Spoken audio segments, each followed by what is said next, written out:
El tema de hoy está dedicado a la perspectiva de género en la jurisprudencia de la Corte Suprema.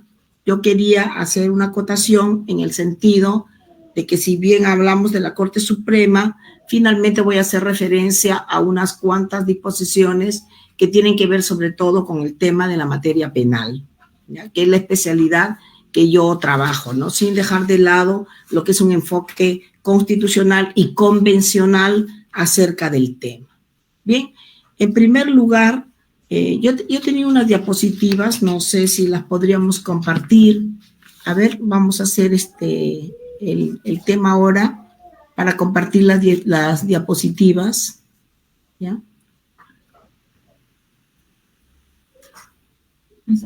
Sí, a ver. ¿Ya? ¿Se ve? Creo que ya no se ve. Sí, doctora, ya se logra visualizar. Sí, está en la diapositiva del marco normativo. Ya, bien. Efectivamente. Bien, entonces fíjense, lo primero que nosotros tenemos que tener en consideración es de que partiendo del marco constitucional, esta perspectiva de género, ¿no?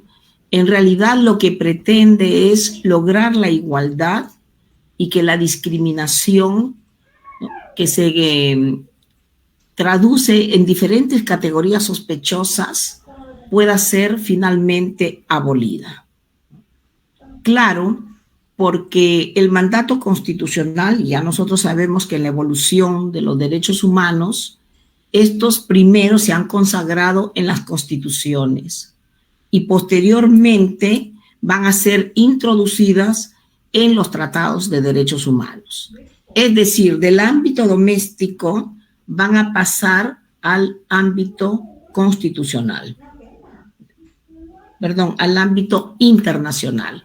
¿Ya? Y por eso es que nosotros vamos a ver, claro, desde la primera constitución escrita de los Estados Unidos, luego la constitución francesa, 1793, la primera 1787, hasta las sucesivas constituciones que se fueron dando, que ellas introdujeron los derechos de las personas, llámense derechos fundamentales. Pero que luego de la Segunda Guerra Mundial, ya lo sabemos, estos derechos van a ser integrados en los tratados internacionales de derechos humanos y se van a llamar derechos humanos o derechos civiles y políticos y además derechos de tercera generación. Pero hay uno en especial que se relaciona mucho con el tema, que tiene que ver con lo que en Perú se ha reconocido en el inciso 2, ¿no?, del artículo 2 de la Constitución Política, según el cual la Constitución nos va a decir que todos tienen derecho a la igualdad ante la ley. Y además va a establecer una prohibición de la discriminación por cualquiera de los motivos que se establecen en este artículo 2 de nuestra Constitución Política. Y le daremos lectura, ¿no?, para efectos de recordar, cuando nos dice: toda persona tiene derecho a la vida, a su identidad, artículo 1, etcétera, pero el 2, a la igualdad ante la ley, y nadie debe ser discriminado por motivo de origen, raza, sexo, idioma, religión, opinión, condición económica o de cualquier otra índole. Nos encontramos ante una cláusula abierta que permite que a través de la jurisprudencia puedan introducirse otros motivos que son proscritos para efecto de poder alcanzar la ansiada igualdad material y dejar de lado la discriminación por cualquiera de los motivos que se puedan presentar. Estos no son todos, hay varios otros que irán introduciéndose por la jurisprudencia o de acuerdo a los contextos que se den en determinados lugares. Porque si nosotros vamos a hablar de la igualdad ante la ley y de la prohibición de la discriminación, es lógico que, tratándose de un tema relacionado con los derechos de las mujeres, van a haber dos convenios específicos, independientes de los generales, que se relacionan con este tema. En primer lugar, la Convención sobre la Eliminación de toda forma de discriminación contra la mujer, conocida como la CEDAW, y luego, años después, en el ámbito interamericano, la famosa Convención Interamericana para prevenir, sancionar y erradicar la violencia contra la mujer. Y como ustedes saben, la primera conocida como CEDAW, la segunda como Convención de Belém do Pará, la segunda es la que ya de manera específica se va a referir a la violencia contra la mujer y hablar de distintos parámetros que constituyen estereotipos, ¿no?, que perjudican ese avance de la mujer hacia una igualdad. En el ámbito interno se han dado diversas leyes que tratan de enfrentar esta problemática, entre ellos la ley de oportunidades entre hombres y mujeres, y se menciona mucho la ley 30.364, que es la ley para prevenir, sancionar y erradicar la violencia contra las mujeres y los integrantes del grupo familiar. Es importante porque tiene un planteo de enfoques que no lo tienen las otras leyes y que, como hace un momento lo hizo ver nuestra querida jueza superior, no hay en el caso nuestro, pese a que existe una especialización en el tema, un control adecuado sobre las medidas de protección. Y quizás la ley 30.364, con su reglamento modificado en diversas oportunidades, constituye una base para lograr de que poco a poco esta situación vaya cambiando, pero que demuestra que en el caso peruano efectivamente hay un gran problema de violencia contra la mujer. Y bueno, sabemos nosotros que en el ámbito de Naciones Unidas, cuando se suscribe un convenio, hay un órgano de protección que se llama Comité. El Pacto Internacional de Derechos Civiles y Políticos tiene su Comité de Derechos Humanos, como la Convención sobre la Eliminación de toda forma de discriminación contra la mujer tiene su comité de la CEDAW. A ver, un momentito, están llamando, por favor, apoyen. Ya. Entonces, miren, estos órganos del ámbito internacional, como no son órganos jurisdiccionales, sino cuasi jurisdiccionales, no emiten sentencias, a diferencia de la Corte Interamericana. Lo que van a hacer, en el caso del Comité de Derechos Humanos, es dictar observaciones generales, como en el caso de la Convención, del Comité de la CEDAW, va a establecer lo que se llaman las recomendaciones generales.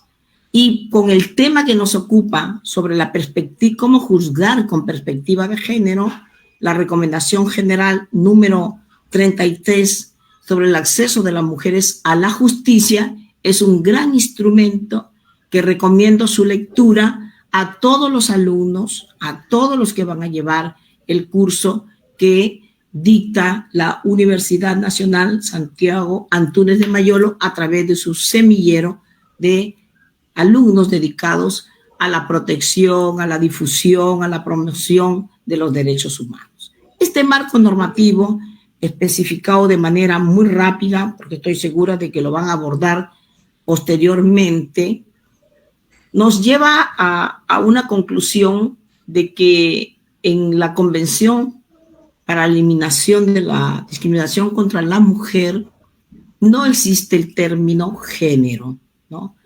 ¿Por qué? Porque entiendan ustedes que es una convención muy antigua, pero en unas recomendaciones generales del Comité de la CEDAW va a hablar del término género como aquel que se refiere a las identidades, las funciones y los atributos construidos socialmente de la mujer y el hombre y al significado social y cultural que la sociedad atribuye a esas diferencias biológicas, lo que da lugar a relaciones jerárquicas entre hombres y mujeres y a la distribución de facultades y derechos en favor del hombre y en detrimento de la mujer.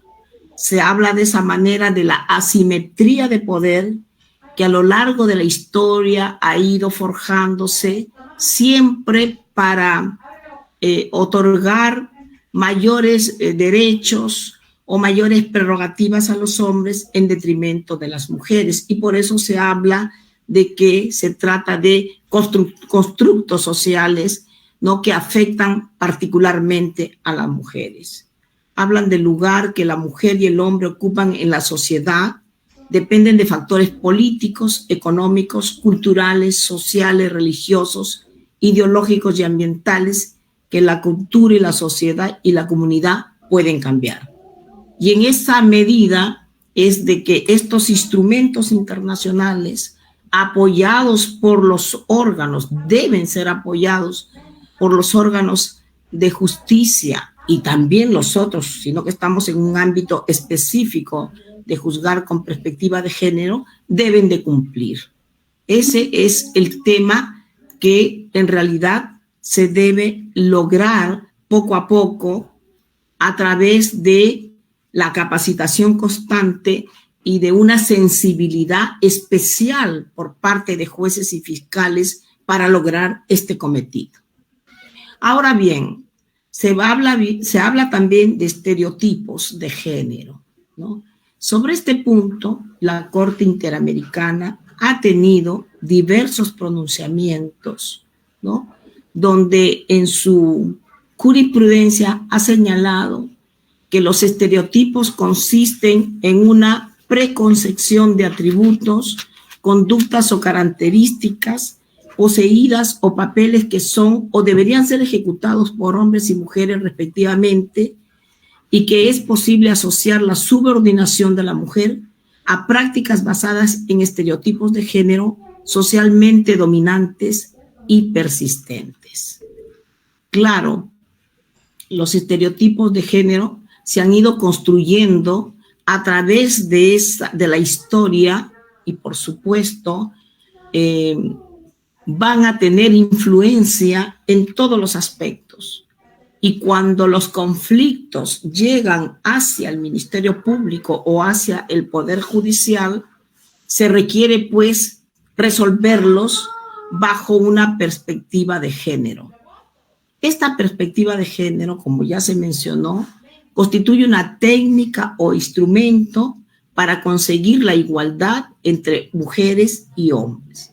Pero ya hemos puesto de manifiesto que la igualdad formal subsiste en muchos ordenamientos jurídicos.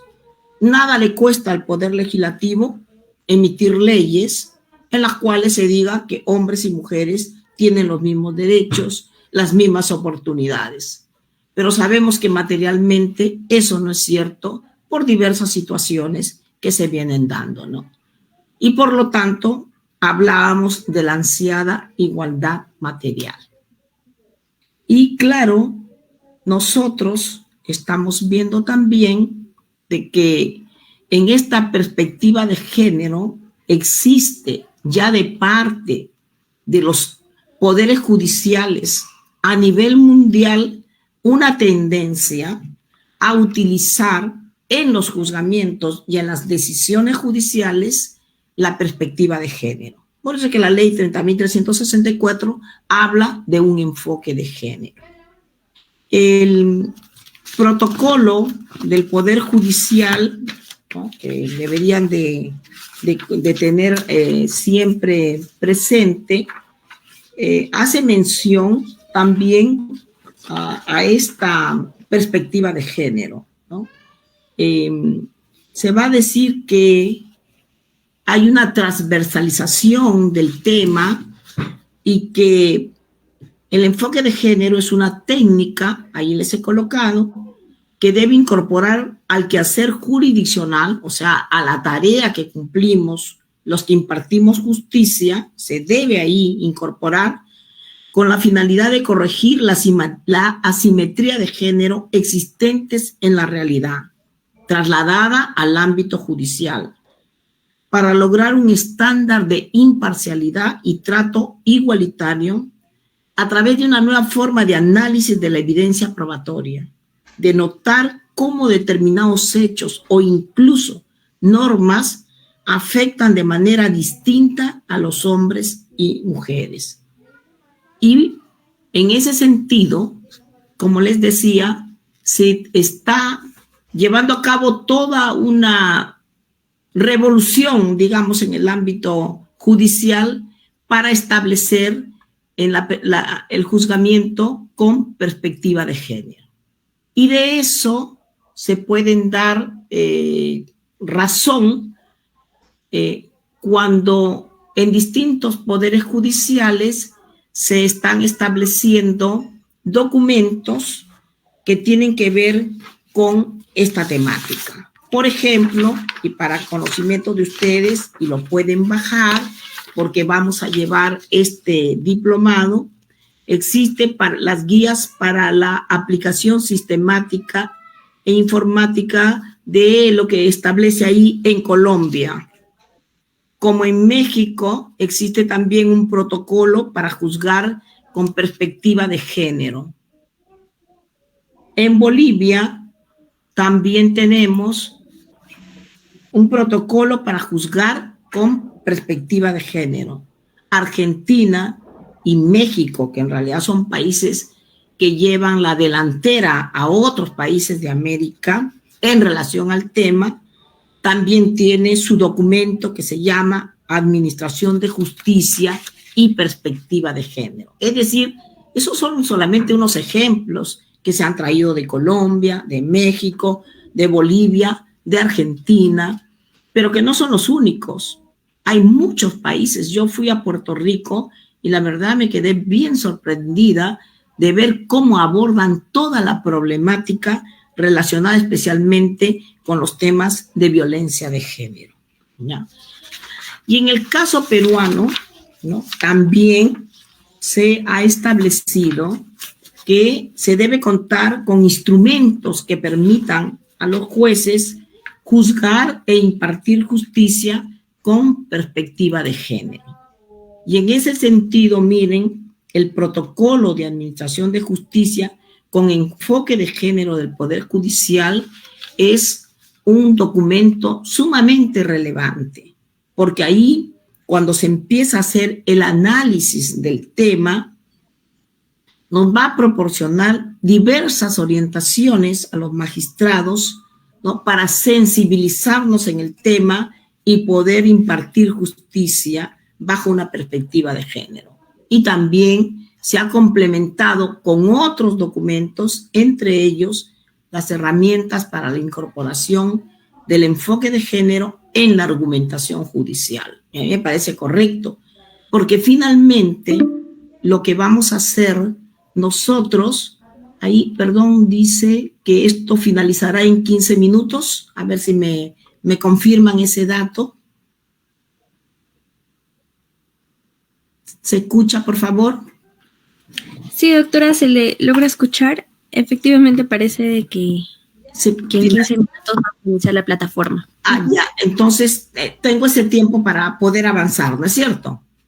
Ya. Sí, doctora, efectivamente. Bien. Entonces, fíjense, les decía de que estos documentos son valiosos. Hay más que está emitiendo la Comisión de Justicia de Género del Poder Judicial, que preside la doctora Elvia Barrios Alvarado, y durante su gestión se ha impulsado mucho esta tarea.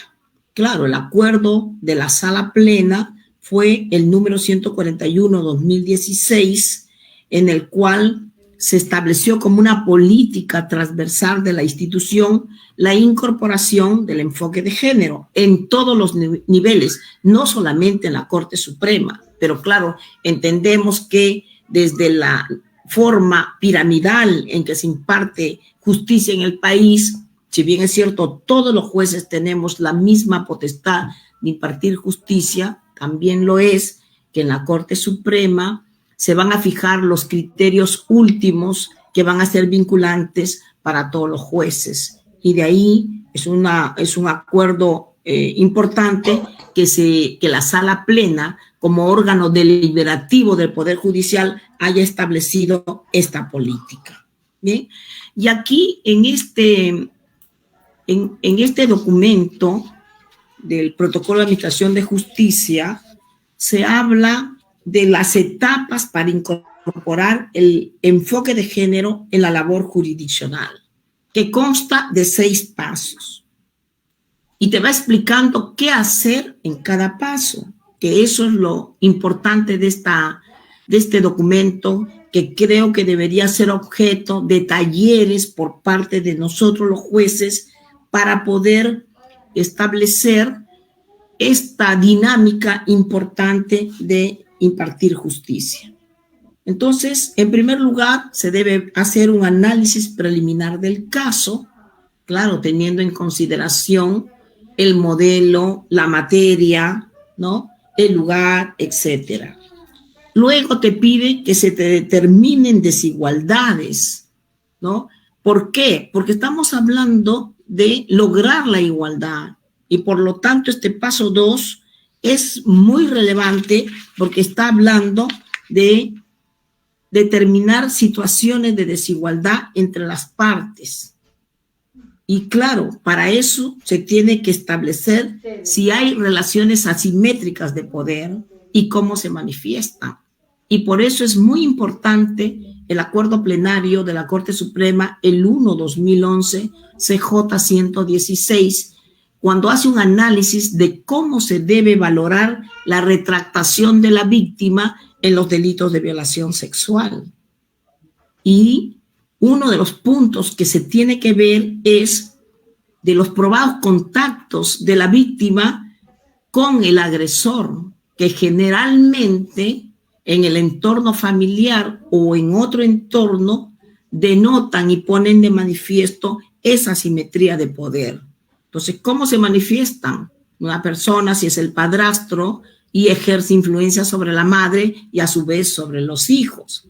Y nosotros estamos viendo que pese a que las penas más altas son las relacionadas a violación sexual tratándose de menores de edad, y ahora con la ley 30.838, aún con 14 años, la pena es de cadena perpetua, no es disuasiva, sino que continúan los casos de violación sexual. Bien, luego, como tercer paso, se pide determinar los hechos e interpretación de la prueba. Y para eso también es relevante que se hayan dado acuerdos plenarios en relación a la materia. Por ejemplo, un acuerdo plenario que tiene que ver con la valoración de la prueba, tratándose de los delitos de violación sexual. Hay que establecer un paso 4 que tiene que ver con lo relacionado a la determinación del derecho aplicable. Y ahí me gustaría quedarme un momento para establecer lo que en este protocolo nos están pidiendo a nosotros los jueces, ¿no? De que para determinar el derecho aplicable se debe tener en consideración la norma, tanto en la normativa como en la jurisprudencia que van a emitir los jueces del Poder Judicial, los estándares de los derechos humanos, y que esos estándares se tienen que tener en conexión con lo que haya interpretado la Corte Suprema o el Tribunal Constitucional en el ámbito interno o la Corte Interamericana en el ámbito internacional. Por eso se habla de la jurisprudencia que se haya desarrollado en el ámbito internacional y en el ámbito interno. Bien, entonces, para determinar el derecho aplicable, se pide que se determine cuál es la norma y jurisprudencia internacional, pero además que se determine la norma jurídica nacional que mejor garantiza los derechos, porque ya sabemos que en materia de derechos humanos no existe un tema de jerarquía de normas, sino que la norma que mejor protege al derecho, esa será que el juez adopte porque tiene una mejor garantía de los derechos fundamentales. Y también se solicita las normas que resuelven la desigualdad estructural en la que deriva el caso. Y para ello es muy importante también que los jueces acudamos a la jurisprudencia de la Corte Interamericana, porque claro, ahora hablamos de un control de constitucionalidad y también de un control de convencionalidad. Y al recurrir a la jurisprudencia de la Corte Interamericana, podemos encontrar, como ya pasa en Europa, conceptos relativos a la interseccionalidad, a la discriminación interseccional, donde van a confluir diversos aspectos. Y eso lo vemos los jueces a diario. Hay casos de violencia contra la mujer en el ámbito penal, llámese trata de personas, feminicidio, violación sexual, etcétera, distintos tipos delictivos en los cuales no solamente la víctima es mujer, sino que además es menor de edad, es discapacitada, puede ser una persona que proviene de un sector vulnerable, precariamente pobre, una persona que proviene de comunidades indígenas y que de repente tampoco no habla el idioma español, y entonces se le tiene que dar todas las garantías de un acceso a la justicia y de una protección judicial adecuada.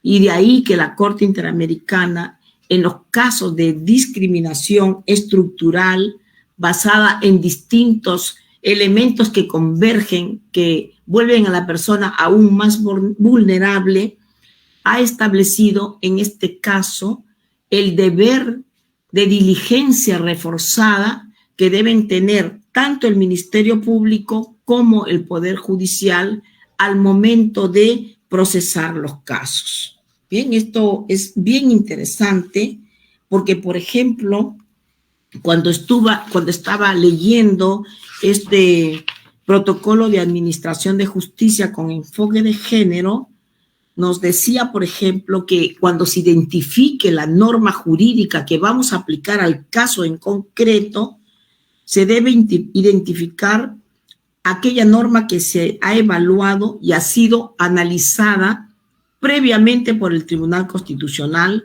o por la Corte Suprema.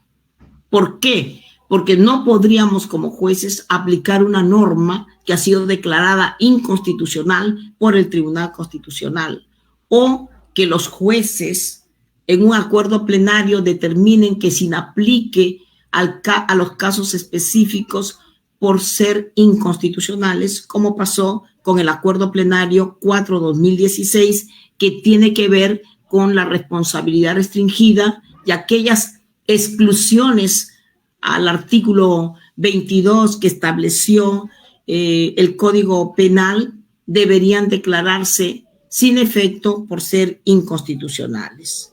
Luego pide que se analice si la norma cumple con estándares constitucionales y el orden jurídico supranacional y que se evalúe, de ser el caso, si los jueces pueden aplicar el control difuso de constitucionalidad, un control difuso de convencionalidad y finalmente el test de igualdad.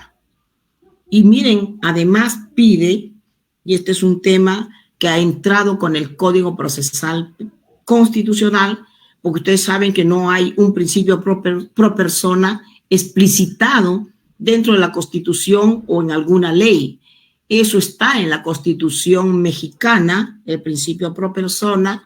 Nosotros teníamos por doctrina un principio pro homine, pero ahora en el Código Procesal Constitucional ingresa este principio pro persona, y acá en este protocolo nos pide a los jueces considerar la aplicación del principio pro persona, que opera como una herramienta metodológica dentro del bloque de constitucionalidad cuando haya una contradicción entre normas constitucionales y las provenientes de los tratados de derechos humanos. Y ahí decíamos, pues, de que efectuado el contraste de una norma interna con una norma del ámbito internacional que proviene de un tratado de derechos humanos. Si bien es verdad, esta es preferente, sin embargo, si existe una norma interna que da mayor protección, se debe preferir a la norma interna que da mayor protección.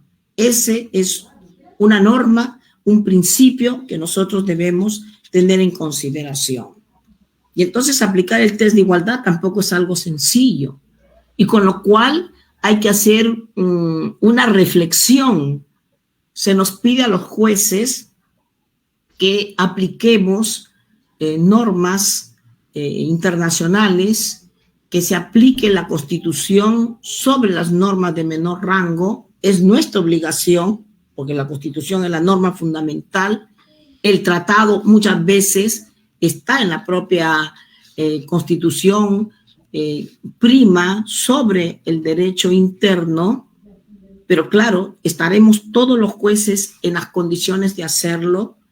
Yo creo que este es un reto para todos nosotros y nos obliga a tener que capacitarnos mucho, ¿no?, para poder impartir justicia con una perspectiva de género.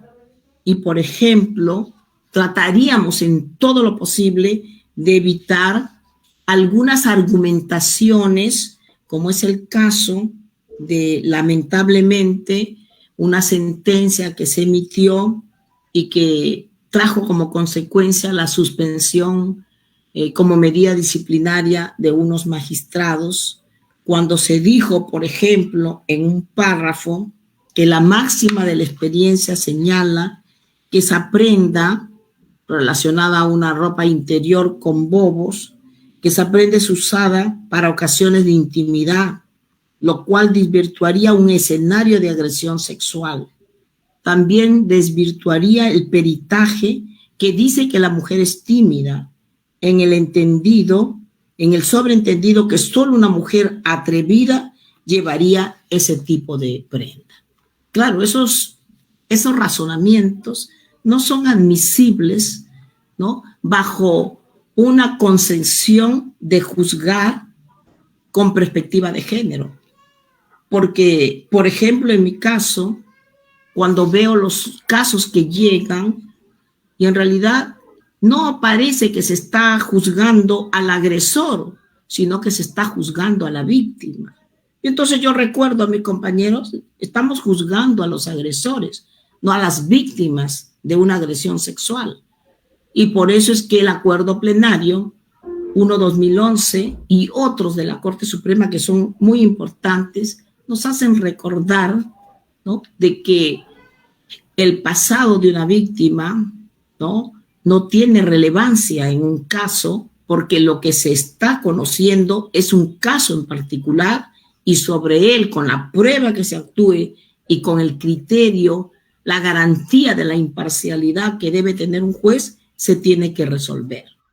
Pero claro, bajo estos pasos que se han establecido en el protocolo que ya he mencionado de administración de justicia con enfoque de género del Poder Judicial, que tiene mucha conexión con los otros protocolos de los otros países, porque claro, la dirección es única, el objetivo también, y por lo tanto se trata de resolver de la mejor manera.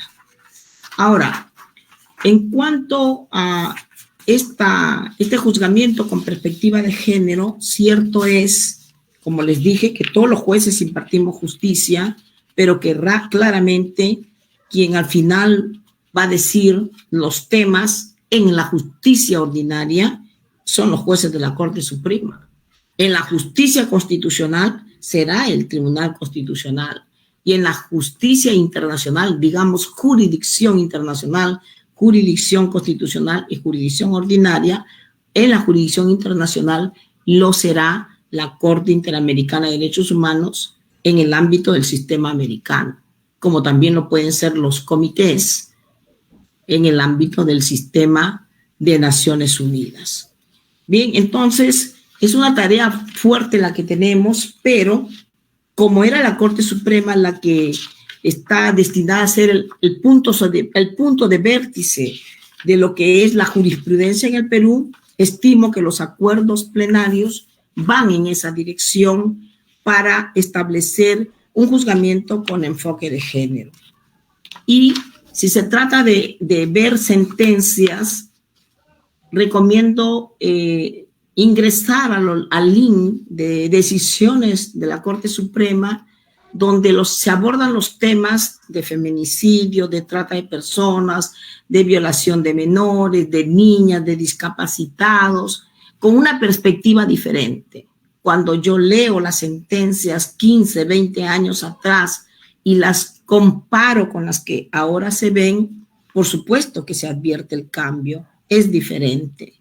Y, por ejemplo, quería mencionarles, para que ustedes lo tengan en consideración, una casación, la 1636-2019, en la cual, en su fundamento 12º, establece que en el caso en particular advierte la presencia de estereotipos de género que no son admisibles en un Estado constitucional de derecho, por lo que son resaltados, ¿no?, para que la comunidad jurídica, política y social del país lo reconozca y no incurra en ellos, y deben ser sancionados por inconstitucionales.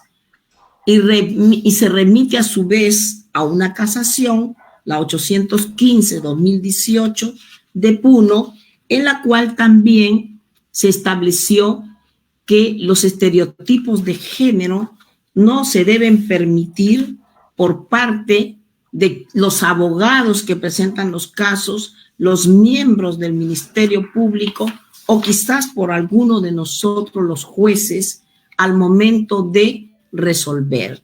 De ahí que es fundamental que en la argumentación jurídica, en la argumentación judicial, se pida que en las sentencias se coloquen todos estos pasos y se identifiquen en determinado momento qué está ocurriendo a nivel del caso que se está presentando.